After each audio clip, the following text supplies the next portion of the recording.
सब लोग नफ़रत बेच रहे थे जिस बाज़ार में, मैं उस बाज़ार में मोहब्बत का झोला लिए खड़ा था। नमस्कार, स्वागत है आपका एक बार फिर से। मैं हूं आपका दोस्त कवि आदि गणेश। कक्षा 6 के अंदर सामाजिक विज्ञान के अपन जो पाठ हैं उनके फैक्ट टू फैक्ट चीज़ें देख रहे थे जहां से प्रश्न बन सकते हैं।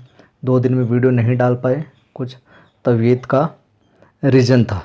तो पाठ नंबर 21 है अपना, प्राचीन भारत की अर्थव्यवस्था। इस अध्याय से जो फैक्ट रूप में प्रश्न बनेंगे वो देखेंगे। वीडियो को लाइक शेयर कर दें।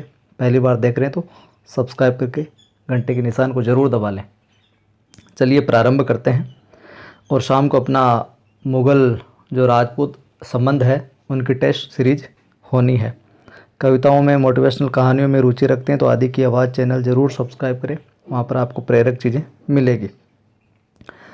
पहला जो फैक्ट है प्राचीन भारत की अर्थव्यवस्था पाठ से, तो प्राचीन भारत में कृषि और इससे संबंधित कार्य जो थे वही लोगों का मुख्य व्यवसाय था। ठीक है। और ऐसा माना जाता है कि खेती करने की जो तकनीक है दुनिया ने भारत से सीखी है। पाश्चात्य कई देश कहते हैं कि हमारे यहाँ खेती है जो प्रारंभ हुई है, लेकिन वास्तविकता ये है कि खेती करने का जो सिलसिला है, तकनीक है, वो दुनिया ने भारत से सीखी है। देखिए, भारतीय किसानों ने गेहूं की खेती इंग्लैंड व यूरोप से कई शताब्दी पूर्व प्रारंभ कर दी थी। इंग्लैंड व यूरोप से गेहूं की खेती भारतीय किसानों ने। और इस संबंध में डॉक्टर वॉयलेकर ने कहा भी है 1889 में। डॉक्टर वॉयलेकर, ध्यान रखना कि इंग्लैंड में सामान्य रूप से प्रचलित धारणा है ये, जिसे भारत में अक्सर व्यक्त किया जाता है, क्या कि भारतीय कृषि पुराने ढंग की और पिछड़ी है। और ये बात पूरी तरह गलत है। कौन कहते हैं? डॉक्टर वॉयलेकर। ये बात पूरी तरह गलत है कि भारतीय कृषि पुराने ढंग की और पिछड़ी हुई है। भारतीय किसान औसत अंग्रेज किसान की तरह अच्छा है और कुछ मायने में तो वो उससे भी श्रेष्ठ है। ये चीज़ आप ध्यान रखिएगा। आगे हम बात करें इस अध्याय में, तो पानी के जहाज़ बनाने की जो कला थी उसके अंदर भारत यूरोप से आगे था। और यहाँ के जो जहाज़ थे वो माल को ढोने में बहुत ज़्यादा मजबूत थे और बहुत बड़े भी थे। ईसा की 19वीं सदी के प्रारंभ तक जहाज़ बनाने का उद्योग इंग्लैंड की अपेक्षा भारत में अधिक विकसित था। अगला जो फैक्ट है, बंगाल पर अंग्रेज़ों से पहले, अंग्रेज उस समय 1750 ईस्वी के आसपास भारत पूरी दुनिया में कपड़ा उत्पादन के क्षेत्र में अग्रणी देश था। भारतीय औद्योगिक आयोग की रिपोर्ट एक मिलती है 1916 की। उसके अंदर बताया गया है कि जिस समय आधुनिक औद्योगिक व्यवस्था का जो उद्गम हुआ वो पश्चिमी यूरोप में असभ्य जातियां निवास करती थी उस समय। और भारत अपने शासकों के वैभव तथा शिल्पकारों की उच्च कोटि की कला हेतु विख्यात था उस समय भी।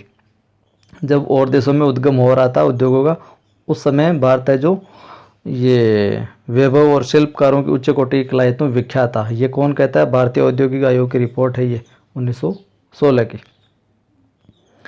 बंगाल की बात करें तो बंगाल सूती व रेशमी वस्त्र उद्योग का प्रमुख केंद्र था। पीतल, तांबे और कांसे की वस्तुओं का उत्पादन सर्वत्र किया जाता था उस समय। लोहा उद्योग 19वीं शताब्दी में काफ़ी विकसित हो चुका था। ये कथन देखिएगा, विल्सन ने अपने वक्तव्य में कहा था, भारतीयों को अनादिकाल से लोहे को गलाने की कला का ज्ञान रहा है। कथन आ जाए कि भारतीयों को अनादिकाल से लोहे को गलाने की कला का ज्ञान रहा है। ये कथन किसका, वक्तव्य किसका है? तो विल्सन महोदय का।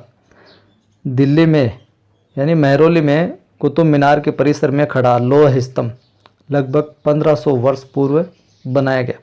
और आश्चर्य की बात यह है इसमें अभी तक जंग नहीं लगा है। ठीक है। एक प्रश्न आगे और बनता है जो पहले की हमने टेस्ट सीरीज में लिया भी है। इसवाल यानी उदयपुर, मौर्यकालीन लोहा प्रगलन भट्टियों के अवशेष प्राप्त हुए हैं यहाँ से। कहाँ से? इसवाल, उदयपुर से। भारत दूसरे देशों के साथ व्यापार ईसा से 2000 वर्ष पूर्व भी करता रहा है। ध्यान रखना, भारत जो है दूसरे देशों के साथ व्यापारिक जो संबंध है उसके ईसा से 2000 वर्ष पूर्व भी रहे हैं। मिस्र में जो मम्मीज है उनको भारतीय मलमल में लपेट कर रखा गया है।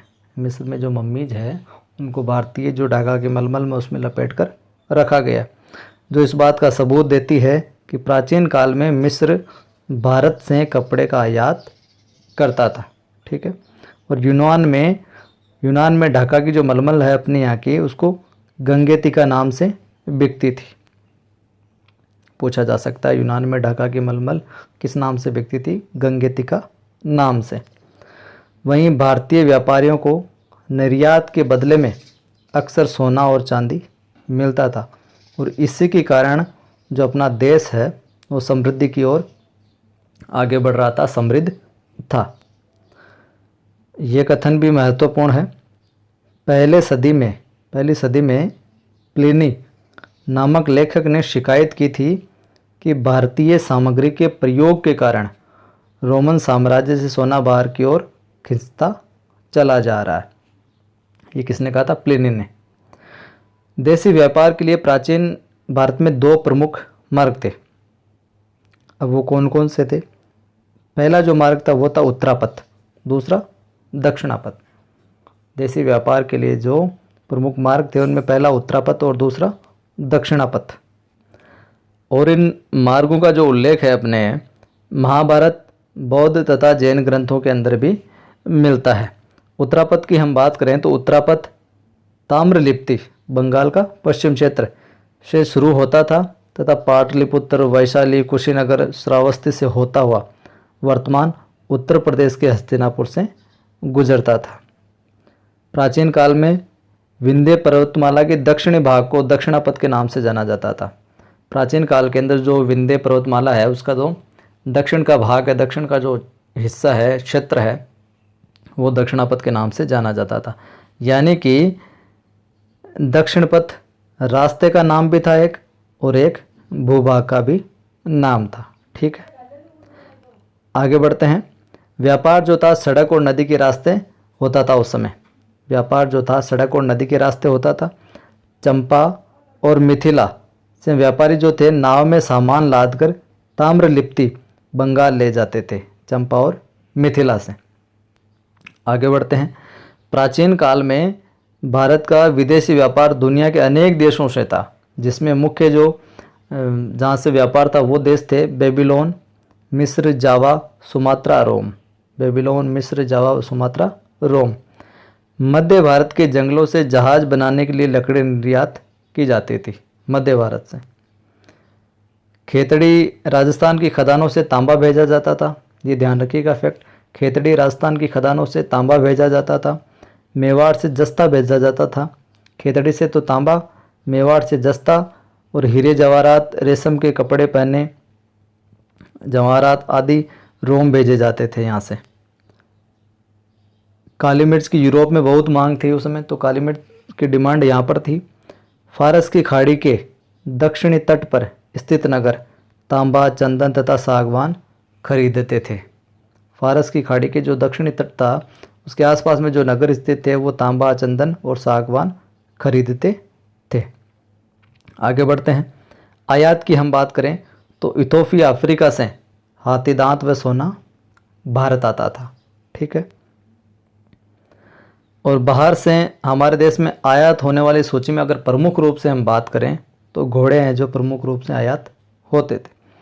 चीनी लेखकों ने हिंद चीन और हिंद चीन व हिंदेशिया में भारतीय व्यापारियों की बस्तियों का उल्लेख किया है कि वहाँ पर भी भारतीय जो व्यापारी थे उनकी बस्तियाँ है। चीनी लेखकों ने ये उल्लेख किया है। आगे हम देखते हैं। आर्मीनियन और फारसी सौदागर पंजाब से अफ़गानिस्तान, पूर्वी फारस और मध्य एशिया के रास्ते यहाँ की चीज़ें लेकर जाते थे। गुजरात के तट पर स्थित सूरत बंदरगाह के जरिए भारत खाड़ी और लाल सागर के बंदरगाहों से जुड़ा हुआ था। ये ध्यान रखना, गुजरात के तट पर स्थित जो सूरत बंदरगाह के जरिए भारत जो है वो खाड़ी और लाल सागर के बंदरगाहों से जुड़ा हुआ था। आगे हम देखते हैं। कोरोमंडल तट पर मछलीपट्टनम, कोरोमंडल तट पर जो मछलीपट्टनम है और बंगाल में हुगली के माध्यम से दक्षिणी पूर्वी एशियाई बंदरगाह के साथ, यहाँ पे मिसटाइप हो गया, बंदरगाह के साथ व्यापार चलता था। आखिरी फैक्ट है, भारत का विदेशी व्यापार मुख्य भूभाग से तथा हिंद महासागर, अरब सागर के रास्ते समुद्री मार्ग से अरब देशों तक होता था। ये व्यापार के साधन थे वहाँ पर कि कहाँ कहाँ से व्यापार चलता था। तो जय हिंद। वीडियो को लाइक नहीं किया तो लाइक कर दें, शेयर कर दें ताकि और साथी भी जुड़ सके और शाम को टेस्ट के लिए आप तैयार रहें।